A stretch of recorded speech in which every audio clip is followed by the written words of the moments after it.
Halo sahabat, assalamualaikum. Semoga sehat selalu dan senantiasa berbahagia ya. Terima kasih ya udah subscribe dan menyimak video-video LK21 Revive. Semoga Tuhan Yang Maha Esa selalu memberikan rezeki yang berkah berlimpah ruah untuk sahabat semua tentunya.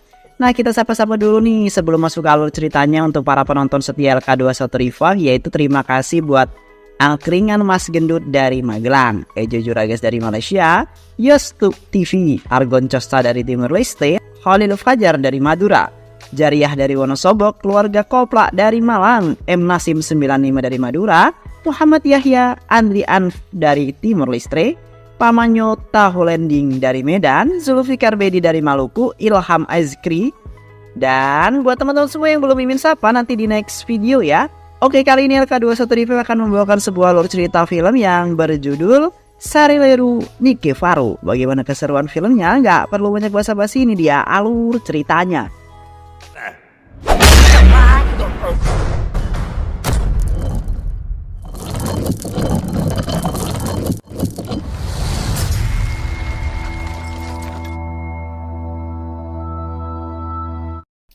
Di sebuah kampus di India, kita akan diperlihatkan dengan seorang emak-emak yang berprofesi sebagai seorang dosen di kampus tersebut.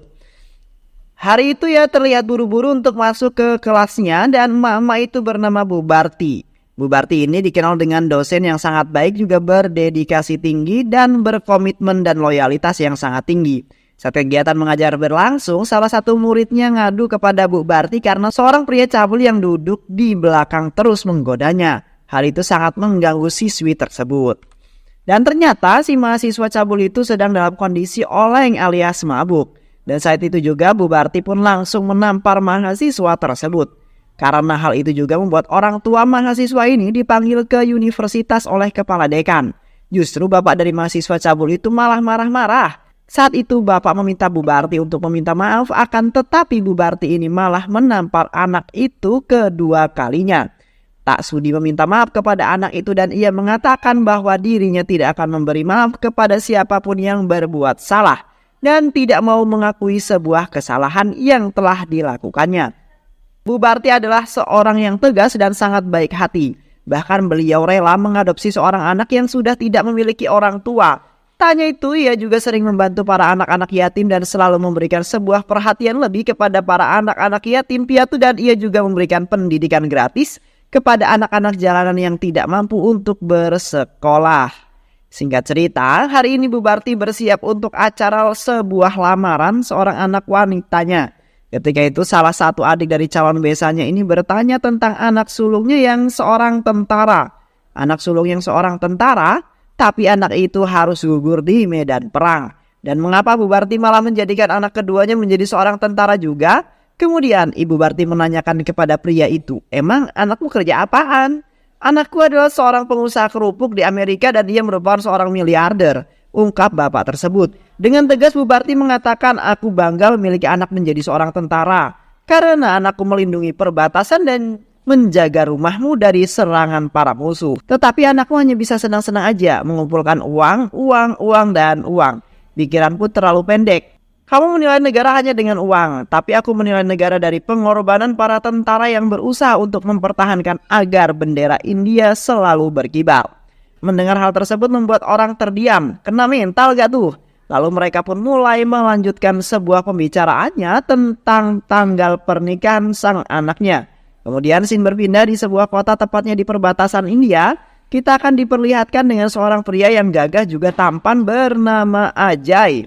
Saat itu juga ia sedang mendapatkan sebuah misi menjinakkan sebuah bom waktu. Namun kedatangan Ajay saat itu terlambat dan membuat teman-temannya pada kupek karena mereka sangat khawatir dengan situasi saat itu.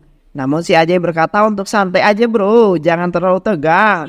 Dan ia malah mengajak temannya untuk menyeruput kopi sejenak. Ajay berkata mungkin kini akan menjadi terakhir kalinya. Setelah kopi habis, Ajay dengan santainya ia mendekati bom tersebut tanpa memakai sebuah peralatan lengkap untuk menjinak bom. Dan dengan santuinya si Ajay pun berhasil menjinakkan bom tersebut. Namun sebelumnya Ajay sudah memberikan perintah kepada semua prajuritnya untuk siap siaga ketika melihat orang yang menurut mereka mencurigakan, dan benar saja ternyata di sana prajurit yang melihat satu orang yang berlari. Mereka mengejarnya dan berhasil menembak teroris tersebut dan menangkapnya. Mereka pun berhasil menjalankan misi tersebut.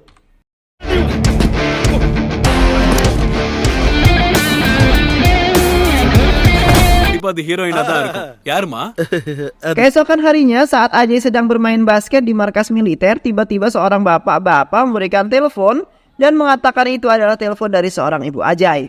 Namun si Ajay berkata bahwa itu pasti bukan untuknya, mungkin untuk si Ajay Karbit, seorang tentara baru. Karena di markas mereka ada 2 nama Ajay. Dan memang benar kalau itu adalah telepon untuk si Ajay Karbit, yaitu Bu Barti. Karena ternyata si Ajay Karbit ini adalah anak dari Ibu Barti, bro. Saat ini si Ajay Karbit ini bertugas di perbatasan India bersama anggota yang lain. Saat itu Bu Barti meminta Ajay Karbit untuk pulang dan menghadiri acara pernikahan sang adik tercinta. Cerita kemudian berlanjut di mana hari itu Kapten Ajay dan para prajurit lain termasuk Ajay Karbit memiliki sebuah misi untuk menyelamatkan anak-anak yang disandra oleh kelompok teroris. Dan di saat sedang menjalankan misi berbahaya ini, Ajay Karbit tak sengaja menginjak ranjau yang dibuat teroris untuk membuatnya terpental jauh. Sementara itu Kapten Ajay dan timnya terus berusaha untuk menyelesaikan misi ini. Hingga pada akhirnya kelompok teroris ini pun berhasil dilumpuhkan oleh mereka.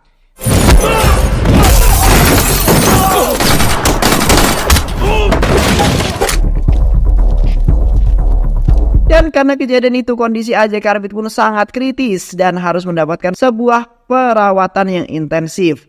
Lalu Kapten Ajay pun dipanggil oleh komandannya dan ia mengatakan bahwa Ajay harus mewakili Ajay Karbit untuk pulang ke rumahnya dan menghadiri acara pernikahan adik wanitanya. Karena saat ini kondisi Ajay Karbit sedang kritis, Ajay pun pergi ke Mumbai ditemani oleh rekannya yang bernama Siva. Mereka pergi ke Mumbai dengan kereta cepat. Lalu kita akan diperlihatkan dengan seorang menteri yang bernama Yedula Nagendra. Kita dipanggil saja Yedula. Ia merupakan seorang menteri korup yang sangat jahat dan kejam kepada siapa saja yang menentang kebijakannya. Dan saat itu Yedula sedang menerima sebuah protesan dari seseorang. Hal itu membuatnya sangat marah karena ia tak suka jika ada orang yang berani menentang kebijakannya. Dan saat itu juga Yedula memberikan sebuah pelajaran kepadanya sehingga membuat dia takut dan tak jadi memprotes tentang dirinya. Sementara itu Kapten Ajay yang tengah dalam perjalanan, ia bertemu dengan keluarga yang sangat kocak yang memiliki anak gadis yang bernama Samsukurti. Saat itu Samsukurti yang melihat Ajay membuatnya langsung jatuh cinta dengan ketampanannya. Sehingga ia pun kemudian berusaha menggoda si Ajay dan mencari perhatian Ajay. Namun saat itu Ajay tidak terlalu memperhatikannya. Bukannya suka tapi malah ilfil dibuatnya. Cewek kok gini amat ya.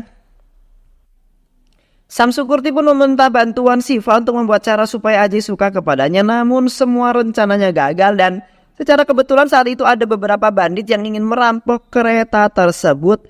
Namun Samsukurti malah meminta bantuan mereka agar membuatnya berpura-pura disandra dan membuat Ajay menyelamatkan nyawanya dan membuat Ajay suka dengan si Samsukurti. Namun sialnya para perampok-perampok ini malah habis dihajar oleh Ajay hingga mereka babak belur.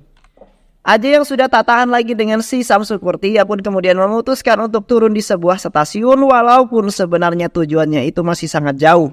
Tapi hal itu ia lakukan agar ia bisa menjauh dari Samsukurti. Saat itu Ajay berniat melanjutkan perjalanannya dengan naik bis. Namun tanpa sepengetahuan Ajay, Samsukurti ini ternyata mengikuti si Ajay. Samsukurti sudah sangat tergila-gila dengan si Ajay. Namun saat itu Samsukurti kehilangan jejak Ajay sehingga membuatnya tidak bisa mengikutinya lagi. Singkat cerita, Ajay dan Siva akhirnya sampai di rumah Ibu Barti, yaitu ibunya si Ajay Karbit. Sesampainya Ajay di rumah Ibu Karbit, ia sangat terkejut karena saat itu rumahnya sangat acak-acakan tak karuan seperti sudah terkena sebuah bencana alam. Bahkan rumahnya pun tergembok dan tak ada orang sama sekali. Itu membuat Ajay bingung apa yang sebenarnya telah terjadi dengan Ibu Barti. Ajay yang bingung kemudian bertanya kepada tetangganya, namun tetangganya bilang tidak tahu dan langsung pergi begitu saja. Ajay yang merasa bahwa ada yang tidak beres, ia pun kemudian memutuskan untuk mencari tahu kemana perginya Ibu Barti. Saat itu Ajay pergi ke kampusnya Ibu Barti, akan tetapi Ajay tak menemukan keberadaannya di sana. Bahkan tak ada satu orang pun yang tahu dengan Ibu Barti. Lalu kita akan diperlihatkan Ibu Barti yang saat ini sedang mencari makanan untuk anak-anaknya. Saat ini kita belum mengetahui apa yang sebenarnya terjadi dengan Ibu Barti. Saat sedang bersembunyi, keberadaan Ibu Barti itu diketahui oleh anak buahnya Yedula. Ibu Barti yang mengetahui hal itu pun segera melarikan diri bersama sang anak-anaknya yang mencoba kabur dari kejaran para anak buah Yedula hingga mereka pun memasuki sebuah gudang dan bersembunyi di gudang tersebut. Saat itu anak buah menteri pun menggeledah tempat tersebut untuk mencari keberadaan Bu Barti dan berusaha membunuhnya. Kemudian ia menusukkan sebuah besi dan secara kebetulan mengenai tangan Ibu Barti di balik sebuah karung. Secara kebetulan ia melihat sebuah burung merpati dan dengan kecerdasannya ia menempelkan darah itu kepada seekor burung merpati dan membuatnya seolah-olah bahwa burung itu yang terkena besi miliknya. Pada akhirnya Barti dan semua anak buahnya pun berhasil selamat dari kejaran anak buah Yedula. Kemudian mereka pun pergi menghadap menteri dan mereka bertemu dengan adik Yedula. Mereka mengatakan bahwa mereka belum bisa menemukan Profesor Barti. Dan di saat itu adik menteri ini kemudian memperlihatkan sebuah video motivasi agar membuat semangat kejantanan mereka semakin greget. Dan setelah mendapatkan semangat baru, para anak buah Yedula pun kemudian memutuskan untuk pergi kembali mencari keberadaan Profesor Barti lagi. Sementara itu Ajay dan Siva masih mencari keberadaan Bu Barti. Mereka mendatangi terminal bus dan masuk untuk melihat rekaman CCTV untuk mencari tahu keberadaan Ibu Barti, akan tetapi Ajay tidak dapat menemukan jejak Ibu Barti. Ajay sudah mencari ke semua tempat untuk menemukan Ibu Barti, akan tetapi ia tetap tidak bisa menemukan Profesor Barti. Akan tetapi Ajay yakin bahwa Bu Barti pasti masih ada di kota ini dan tidak akan jauh. Kemudian Ajay dan Siva pergi ke kantor polisi untuk melaporkan kejadian ini. Sesampainya di kantor polisi, Ajay kemudian melaporkan kejadian ini ke komisaris polisi. Namun si komisaris polisi ini tidak menanggapi Ajay. Bahkan ia menghina dan tak memperdulikannya. Si komisaris itu memerintahkan Ajay untuk membuat laporan dulu aja. Saat itu Ajay diberitahukan bahwa ada seorang laki-laki yang sama juga melaporkan hal yang sama seperti Ajay laporkan. Kemudian Ajay bertanya di mana orang itu, namun di saat itu orang tersebut malah langsung membawa motornya. Kemudian Ajay berusaha mengejarnya, namun karena terlalu ngebut, Ajay pun tidak dapat mengejar laki-laki tersebut. Kemudian Ajay pun istirahat sejenak membeli secangkir teh. Saat itu Siva menanyakan tentang Profesor Barti pada Ajay. Namun seorang bocil yang ada di dekatnya langsung menyeletuk berkata bahwa dia juga sudah 1 minggu ini tidak melihat Bu Barti. Di lain sisi terlihat Profesor Barti yang berusaha untuk kabur dari kota tersebut. Saat itu ia ingin menyetop sebuah taksi untuk mereka pergi ke Hyderabad. Bu Barti kemudian meninggalkan anak-anaknya sebentar di bawah tangga. Sialnya keberadaan mereka terlihat oleh para anak buah Yedula. Anak buah menteri itu pun langsung mengejar mereka. Ketika Profesor kembali, ia panik ketika anak-anaknya sudah tak lagi di tempat tersebut. Ternyata anak-anak yang sedang dikejar oleh anak buah Yedula dan ingin dibunuh. Di saat yang bersamaan bocil penjual teh itu berteriak karena ia melihat Profesor Barti. Ia pun kemudian melaporkan hal itu ke Jai. Ajay yang mengetahui hal itu langsung lari menghampiri Profesor Barti. Para anak buah Yedula berhasil mengepung anak Bu Barti di alun-alun kota. Di sana mereka mencoba menghabisi mereka. Saat itu Profesor Barti datang untuk menyelamatkan anak-anaknya. Anak buah menteri kemudian melempar sebuah besi dan mengenai kepala Profesor Barti. Lalu mereka meminta kapak dan berusaha melemparnya ke arah Profesor Barti. Namun saat itu Ajay datang dengan tepat waktu kemudian menangkap kapak tersebut. Hal itu membuat semua orang terkejut. Ajay kemudian membawa Profesor ke pinggir jalan dan memberinya sebuah minum agar sedikit lebih tenang. Ajay kemudian berkata bahwa ia adalah utusan dari militer untuk mewakili anak tercintanya. Karena anaknya si Ajay Karbit sedang menjalankan misi lain. Ajay juga mengatakan bahwa kehadirannya ini untuk membantu mengurus semua persiapan pernikahan adiknya Ajay Karbit. Setelah itu Ajay pun langsung menghajar semua anak buah menteri termasuk adik menteri itu. Hingga membuat mereka semua babak belur.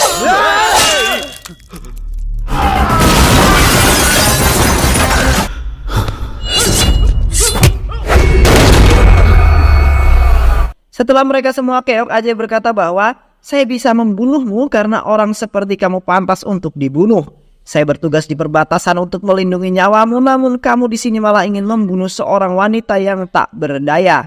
Ajay pun kemudian meninggalkannya sambil menendang api yang kemudian mengenai banner menteri dan membakar gambar menteri. Anak buah menteri yang mengalami kekalahan pun pulang ke rumah si menteri. Saat itu ia mengatakan bahwa dirinya telah dipermalukan oleh seorang pria yang tak pernah ia lihat sebelumnya. Pria itu menghajar kami semua di tengah-tengah kota. Dia juga telah mempermalukan kami di hadapan banyak orang. Sementara itu Ajay bersama Siva dan Profesor Barti serta anak-anaknya memutuskan untuk pulang ke kediaman Profesor. Sesampainya mereka di rumah Bu Barti pun bercerita kepada Ajay kenapa ia bisa jadi incaran para anak buah menteri. Bu Barti mengatakan bahwa baru kali ini ia mendukung kesalahan. Saat itu ketika dirinya sedang mengejar, ia didatangi oleh tetangganya lalu memberikan laporan bahwa Raffi yang sudah ia anggap saudara sendiri dilaporkan telah meninggoy karena bunuh diri. Kemudian Profesor Barti pergi untuk melayat juga melihat kondisi mayat si Raffi. Namun pada saat itu Bu Barti melihat sebuah kejanggalan dan berpikir bahwa ada yang tidak beres. Dan setelah ia melihat luka sayatan di tangan Raffi, kemudian Bu Barti pun mendatangi dokter. Lalu ia mengatakan bagaimana mungkin Raffi yang kidal tangannya bisa mengiris tangan kirinya sendiri sepanjang 4 inci. Namun si dokter itu hanya diam, tak berkata sepatah kata pun. Ia kemudian menyarankan agar Bu Barti melaporkan kejadian ini ke tempat kantor polisi. Bu Barti kemudian pergi ke kantor polisi, namun saat Bu Barti melaporkan kejadian ini, ia malah mendapati sebuah saran untuk tidak melanjutkan kasus ini. Hal itu tentu saja membuat Ibu Barti curiga dan pasti ada yang tidak beres. Bu Barti kemudian pergi untuk menemui Kepala Menteri untuk melaporkan kejadian ini sekaligus melapor polisi yang tak mau membantunya menyelesaikan kasus ini. Saat Bu Barti menemui Menteri, ia dibuat terkejut ketika si Menteri malah meminta Bu Barti untuk mencabut semua laporan yang telah dibuat dan meminta maaf. Jika dia tidak menuruti permintaannya, maka dirinya tidak segan-segan untuk menghancurkan hidup Bu Barti. Namun Bu Barti tak menyerah begitu saja, ia akan tetap memperjuangkan hak-hak rakyat kecil. Bu Barti bersikeras untuk tidak mencabut laporan dan di saat itu Menteri yang tahu jika Bu Barti tetap melanjutkan kasus ini, ia kemudian menggunakan kekuasaannya untuk menghancurkan Bu Barti. Karena hal itu Bu Barti pun difitnah karena Bu Barti telah membocorkan soal ujian. Dan karena hal itu Bu Barti pun dipecat. Tak berhenti di sana, mereka pun melecehkan anak perempuan Bu Barti di depan umum. Lalu mereka membuat sebuah jebakan kepada keluarga Barti. Bu Barti difitnah dan dituduh telah menggunakan narkoba yang membuat mereka semua harus diperiksa oleh kepolisian. Saat itu Menteri Korup benar-benar telah menjatuhkan harga diri keluarga Bu Barti, bahkan mereka memaksa besan Bu Barti untuk membatalkan pernikahan anaknya. Karena keluarga Bu Barti bukanlah keluarga yang baik, dan karena hal itu Bu Barti pun terpaksa untuk mencabut laporannya dan meminta maaf kepada si menteri ini. Namun pada saat di sana Bu Barti malah direndahkan dan dihina oleh si menteri. Dan ia malah memerintahkan anak buahnya untuk membunuh kami semua. Namun pada saat itu saya dapat kabur dan pergi bersama anak-anak saya, ungkap Bu Barti. Mendengar hal tersebut membuat Ajay merasa kasihan dengan Bu Barti. Kemudian Ajay pun mencoba menghibur Bu Barti. Dan dia berjanji bahwa ia akan melindungi Bu Barti dan juga anak-anaknya serta membantunya untuk memecahkan kasus ini. Semenjak hal itu pun memutuskan untuk menjaga rumah Bu Barti setiap saat, setiap malam untuk mengantisipasi hal-hal yang tak diinginkan. Keesokan harinya Ajay menyiapkan sebuah traktor untuk pergi dan mereka memulai kembali misinya untuk menyelesaikan kasus terbunuhnya Raffi. Saat itu mereka pergi ke kantor polisi terlebih dahulu. Sampai di sana Bu Barti pun kemudian melaporkan hal ini kepada komisaris polisi dan Bu Barti meminta polisi membuka kasus yang melibatkan menteri. Namun polisi tidak mau dan ngeyel. Hal itu membuat Ajay marah dan langsung menghajar komisaris polisi tersebut. Kemudian mereka semua menuju ke kediaman seorang pengacara bernama Rudra Nagaru untuk membahas kasus-kasus itu lagi. Namun pengacara itu menolak untuk membantu mereka. Ajay yang emosi langsung menghajar pengacara tersebut. Ajay memaksa pengacara itu untuk bicara, mengungkap sebuah kebenaran.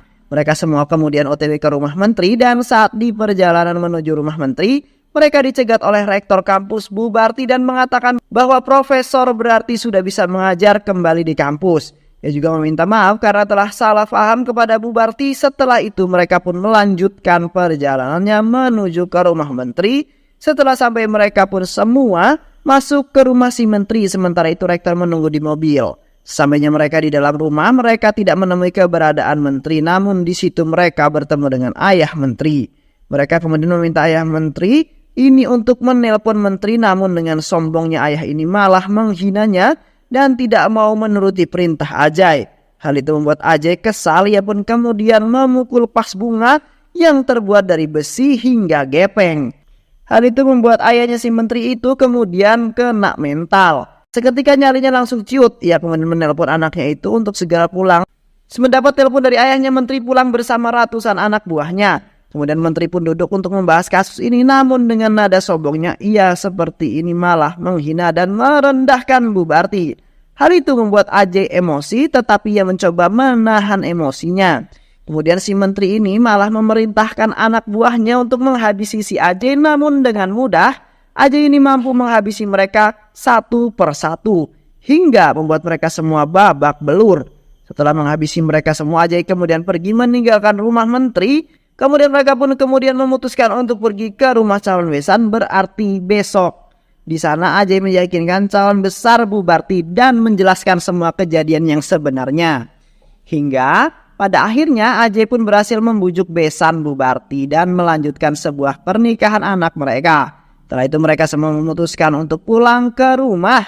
Kemudian mereka pun mempersiapkan semua persiapan untuk acara pernikahan anak wanitanya Bubarti. Singkat cerita, malam itu si menteri berniat untuk balas dendam kepada Ajay.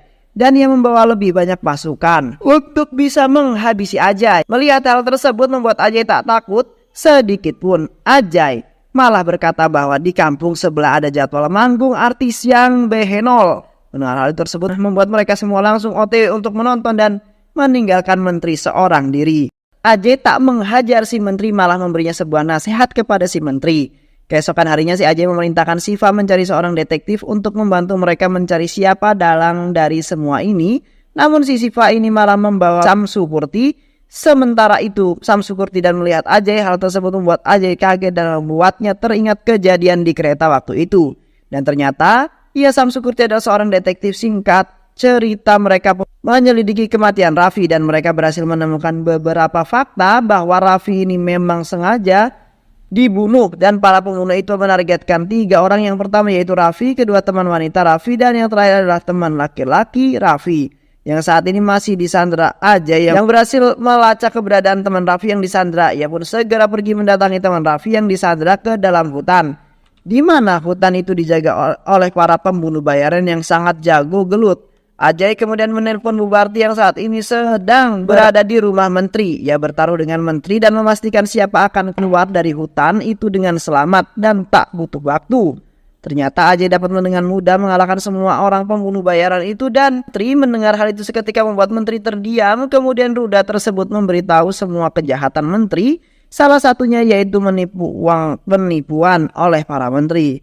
Keesokan harinya Ajay datang ke kantor menteri. Dan di sana Ajay kemudian memberikan semua bukti kebohongan dan semua kejahatan menteri. Hal itu membuat semua menteri terdiam. Kemudian Ajay melaksanakan sebuah bom di meja dan ternyata bom itu hanyalah bom asap yang berbentuk bendera India. Ajay berkata bahwa mereka harus benar-benar menghormati dan menghargai negara dan tak membuat negara-negara ini menjadi sulit. Lalu Ajay pun pergi meninggalkan tempat tersebut. Singkat cerita, pernikahan anak Bubarti dengan kekasihnya berjalan dengan lancar dan meriah. Namun kabar duka kemudian meliputi hati Ajay ketika ia mendapat kabar dari komandannya bahwa Ajay Karbit, yaitu anak dari Bubarti, telah berpulang ke rahmatullah alias menenggoy. Malam harinya Ajay pun berusaha mendekati Bubarti dan Ajay berusaha memberitahu berita duka tentang anaknya secara perlahan. Ajay berkata bahwa anaknya itu berarti yaitu Ajay Karbit telah meninggal. Mendengar hal tersebut, ia kemudian tak bersedih sama sekali. Bahkan ia berkata, memang sesungguhnya saya sengaja mengirim anak-anak saya untuk bertugas perbatasan. Dan aku tidak akan merendahkan pengorbanannya dengan air mata, ungkap Bubarti. Keesokan harinya, mereka semua melakukan upacara penghormatan terakhir. Kemudian mayat Ajay Karbit pun dimakamkan bersama dengan para tentara nasional India. Begitu bangganya seorang ibu Bubarti. Walau ia mendapati anaknya pulang tanpa nyawa, namun ia tetap luar biasa. Sementara itu si menteri terus terbayang-bayang tentang nasihat yang Ajay berikan. Tak hanya itu, Ajay juga memiliki semua bukti kejahatan yang ia lakukan. Tapi si menteri tak takut jika ia harus masuk penjara, karena kalau masuk penjara bisa keluar lagi. Ia terus terbayang dengan perkataan Ajay bahwa ia tak memberi semua laporan itu kepada para polisi. Hal itu tentu sangat membuat menteri itu sangat bingung kenapa Ajay malah melakukan hal itu. Kemudian menteri pun menyusul Ajay yang akan kembali ke markas di stasiun kereta. Dan ternyata di sana sudah ada Samsupurti. Saat itu Samsupurti pun kemudian memberanikan diri untuk menyatakan cintanya kepada Ajay. Ajay yang memang sudah mulai jatuh cinta kepada Samsupurti, Ajay pun langsung menerimanya. Sementara itu si menteri ini memutuskan untuk ikut bersama Ajay ke Kashmir untuk ia mendapatkan latihan militer.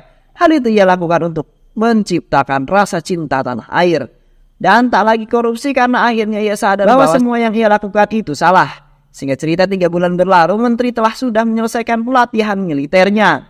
Ia tetap melanjutkan sebagai menteri. Sekarang ia telah berubah dan berjanji bahwa ia tak akan lagi korupsi, bahkan menteri pun mengembalikan uangnya kepada orang-orang. Dan film pun selesai. Pemimpin yang efektif bukanlah soal pintar berpidato dan mencitrakan diri agar disukai. Kepemimpinan tergambar dari hasil kerjanya, bukan atribut. Atributnya dan pemimpin yang amanah tahu bahwa kekuasaan bukanlah tujuan tetapi alat untuk mencapai sebuah perubahan yang positif. Semoga teman-teman semua terhibur setelah menyimak alur cerita film ini. Terima kasih sudah menyimak video-video LK21 Revive. Semoga sahabat semua terhibur dan sampai bertemu lagi di video-video berikutnya. Sehat selalu. Assalamualaikum warahmatullahi wabarakatuh.